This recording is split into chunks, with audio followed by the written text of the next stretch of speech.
Hey there, welcome to Die Mad About It. It's the show where we tell Doug to fuck off and he, well, dies mad about it. I'm your host, Brooke, and I'm here with Dragonflies and Whiskey. And today we are going to be talking about both statewide and nationwide, pretty tense time that we're having with midterm elections going on. It wasn't really a red wave, it was more like a red piddle. And this is episode 7, Midterm Election Aftermath. So if you don't mind, Amy, I would like to go first. Please, I know you have a lot of input on this one. I do have this wine I've been nursing for a solid couple weeks. It's more of a pacifier at this point. And, my guy, Jamie Smith, did not win. And I'm upset about that. But even though he didn't win, and I was doing a lot of the correct term is unofficial campaigning for him, it made me feel like I was a bigger part of something. Mm-hmm. And I met a lot of great people along the way that made me feel like, okay, there is some sanity in South Dakota. And so I don't regret it. I am very proud of the energy I put into that. I am really sad that not only did Kristi Noem win, but then several other representatives who were running got arrested for child molestation, rape, murdering a person, misuse of the state plane. So those are things going on. Yikes. Yikes. Well, did that loss hit harder, you think, because of your involvement? I had prepared myself for whichever way it was going to go. Wise. But I did allow myself to get a little overly optimistic because I think with my following, it's primarily Democratic and blue. And so I'm seeing all these people saying, we're going to vote for him. We're going to vote for him. But I don't know. I also have to question the validity of the counting. And I'm not an election denier, so I don't want to sit here and say that Kristi Noem won under false pretenses, but they did have like 14% of the ballots counted before they claimed her victory. And that's not a lot. And so there had to be an overwhelming amount of Republican ballots. And what that says to me is the Democrats just didn't get out and vote. And that's the most devastating part because it just like, you don't have an excuse. They mail the form to you if you don't want to go in person. If you do want to go in person, it's usually pretty close to you, like at a school building or something. The only excuse that people would have is like if you're out on the reservation or in jail. Those are the only two questions, right. Because the reservation, they don't, that's a thing. Oh, is somebody ringing a doorbell here? No. Oh, no on my end, there's a doorbell ringing. Somebody's trying to come in. Maybe it's what? Kristi. Yeah, you didn't do that? Let's welcome Kristi Noem to the panel. Ding dong, excuse me. My name. Nice. No. Anyways, yeah. So I was. So back to your point, though. Yeah, not to cut you off. I'm so sorry. No, it's fine. But back to your point about people who are not getting out and voting. Democrats specifically white women were a huge disappointment. They continue to be a huge disappointment.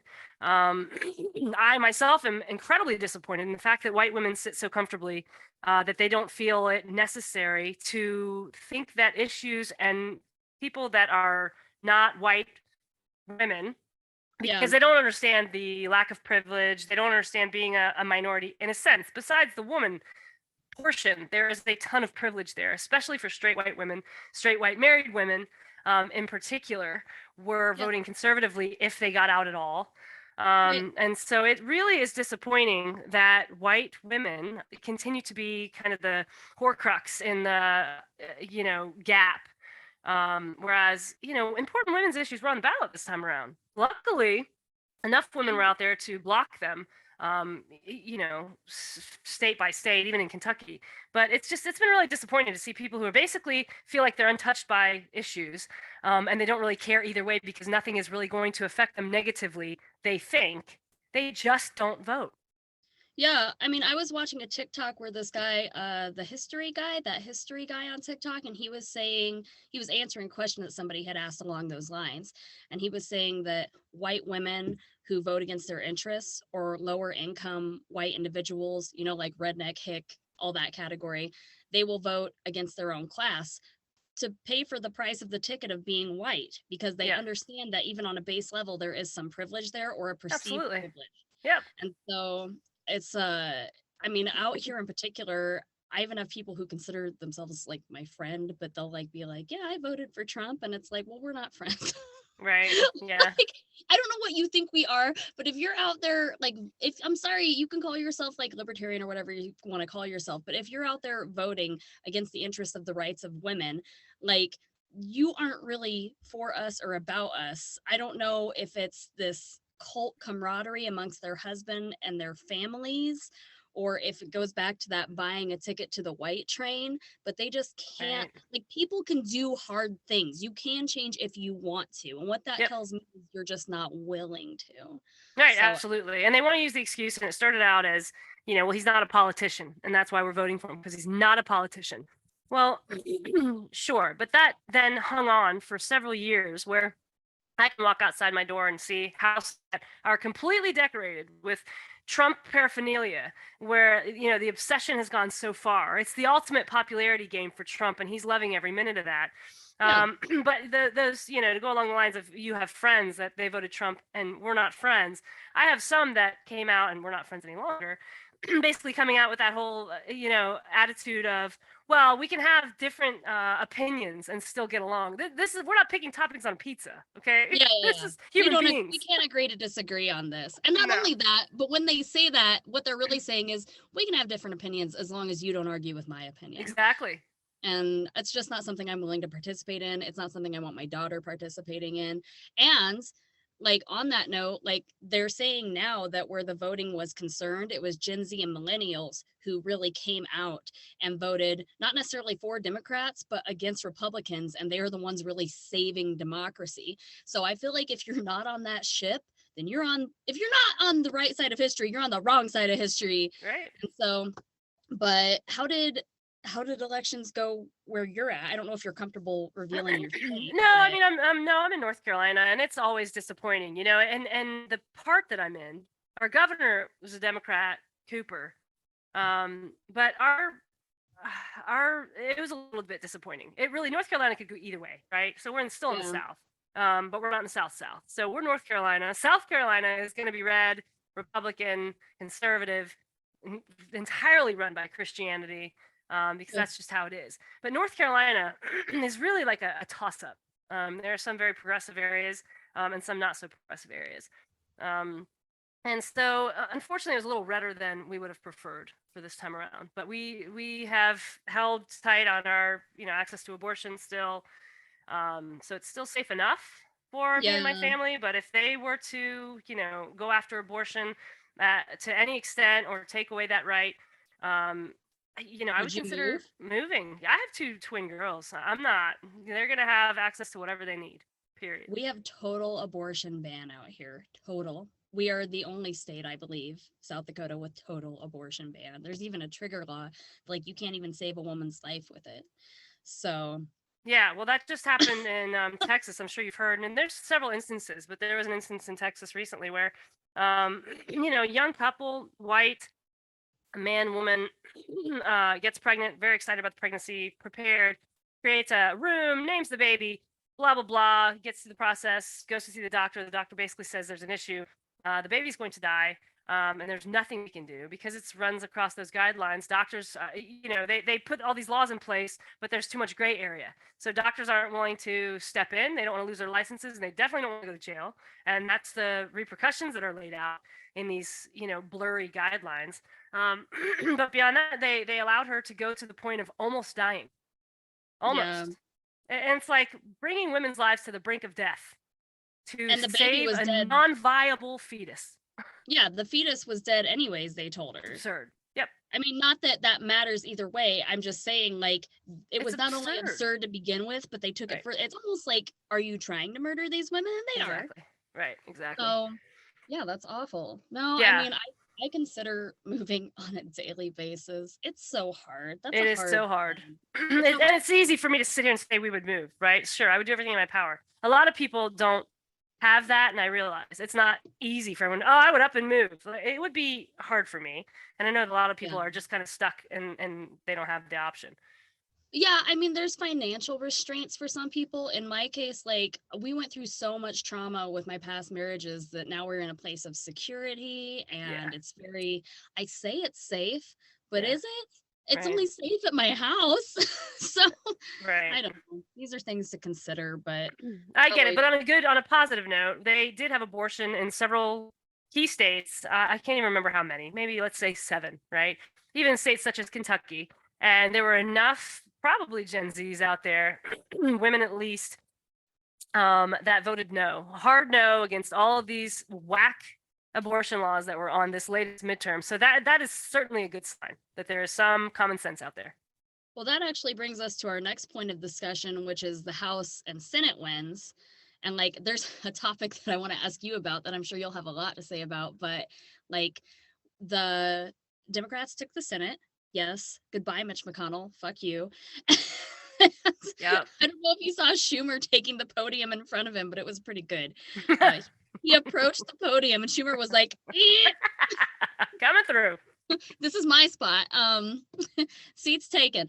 But and then we did see the Republicans end up taking the House, and then Warnock and Herschel will go to runoffs. But things they've already been addressing is gay marriage. They're already, and it's crazy because with Roe v. Wade, you just saw that shit immediately get overturned. But I think it's because there are some gay male Republicans in the Senate and in the House, and so they're like, no, we're going to keep gay marriage. But like, what are your thoughts on that? Is it scary? It's probably scary for you. It is. It's a really fine line. I'm tired of them taking rights away. I'm tired of the Republicans basically doing whatever they want, bulldozing through at all costs and always getting their way. And which brings me to the point of Democrats seem to sit by idly and allow things to happen to them. I'm really pissed off at both parties. And I'm a true liberal through and through. I believe that people deserve a chance, and tax me a little bit more if it means Timmy will eat lunch. Like, give me a break, right? Well, our donations shouldn't hinge on, like, a woman's rights shouldn't hinge on donations to Nancy Pelosi. Exactly. It makes absolutely no sense. None. Yeah, and the same thing about gay rights. And, Biden is saying that he will stand by and, make sure you go vote and it's important and all that good stuff. But it's like, when it really comes down to it, guys, you better be blocking and not allowing this shit to run through. It's supposed to be House and Senate, and they're supposed to work together for legislation. But all I've ever seen are the Republicans getting their way with basically, anything they want to do. And I hope that you're right. There's enough. There are enough gay Republican men over on that side that are going to say, nah, we don't, and more, I think nowadays, at least, people are more willing to speak out. Whereas before it was like the red was no across the panel, right? It would be like no's all the way across because it's, a gay issue. But it's like, it's just marriage and it doesn't affect anyone else. And my wife and I are legally married and we have a marriage certificate, and we'll have it whether they take it away from us or not. I mean, it's like, I don't know. Marriage is kind of a hoax anyway, honestly. But I just hate the fact that they're even. But it should be your rights if you want. Exactly, exactly. I mean, they used to arrest men that were together. You know what I mean? Yeah. It's like it's all crazy. Yeah, it's crazy. Yeah. I mean, I guess for me, I see them like being like okay with the gay marriage thing, and it makes my heart hurt because it's like, what, you could do that for gay people but you couldn't do this for women's rights. And then they want to get into a whole argument of, it's like, we're okay over here but you just take care of yourself over there, and they want to get into the whole argument of like, well, but it's different because you're including another being, and they're talking about the fetus, which it's different because men are also gay, right? Whereas abortion is a woman's issue. It's like, thanks guys. Thank you. So there you go. Way to look out. But no, so then, like, we talked about our states' wins and losses. Well, here's a couple things, too, in terms of the states' wins and losses, just generally speaking. So, Marjorie Taylor Greene, we're just going to say it. We're there again. And Lauren Boebert, same situation. And I'm going to say that it's not even ironic to me anymore.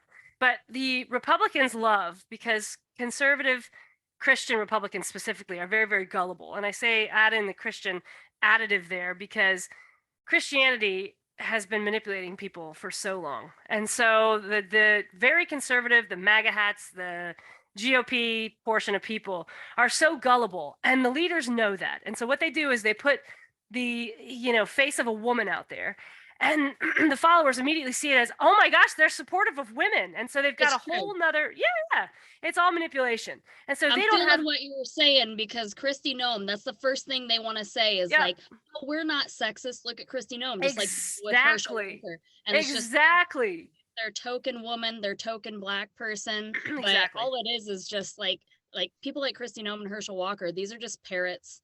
And Yep. Kanye West, they're just repeating things for their own like personal gain and wealth, and that doesn't help the greater good. So I am feeling what you're saying, No, and you're hitting it on the head. That's it's exactly 100% it. right. And the problem is like then they use that to control other people, and it's Right. just everybody at home knows what I'm talking about. Right. No, exactly. Exactly. And yeah, and it comes down to, gun issue, and Boebert will sit there with her AKs and tell everybody that, they want to take away your guns. And there are plenty of gun-toting liberals, plenty. And they love their guns. They just don't have to make it their whole personality. And no Yeah. one's taking away your guns. It's like just the most gullible group of individuals.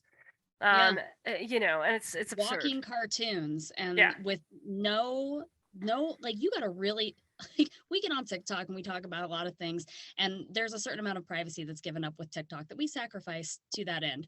But these are people like you got to really not have a soul, be the worst kind of salesperson to literally be willing to throw people under the bus who are going to die as a result of what you're saying. Like people died at the Capitol insurrection as a result of ignorance that was spouted on that Trump said, and there was a bunch of other people involved in that too. But I'm just saying, like, needless violence.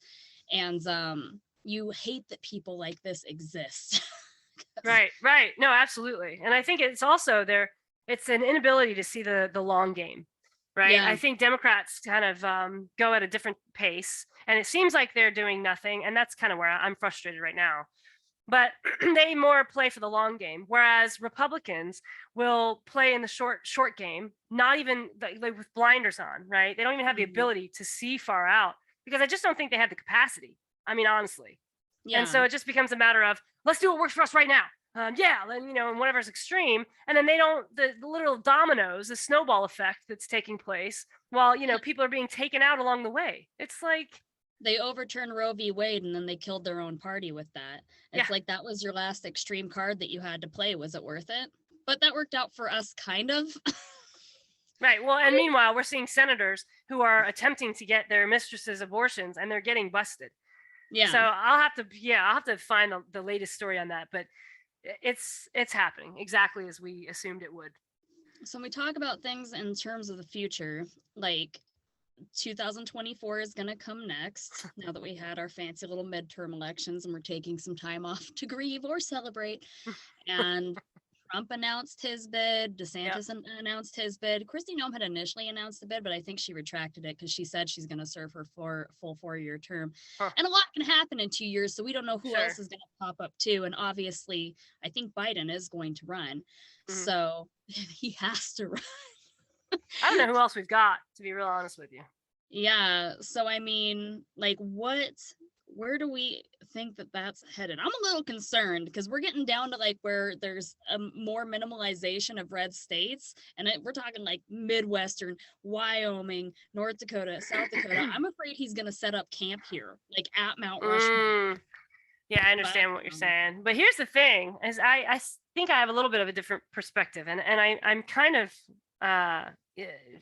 evilly excited to see how Trump running is actually going to divide the party so bad. It's going to be an absolute implosion of. Do you feel like DeSantis people and Trump people are going to? That's a part of it. I feel like that's a part of it. We're going to see like these mini explosions happening. The Republican Party is like falling apart right now. Yeah. There is no unity, no unification of, one person to another person. There's all this inner fighting. There are quite a few Republicans that hate Trump now, that were behind him the whole time.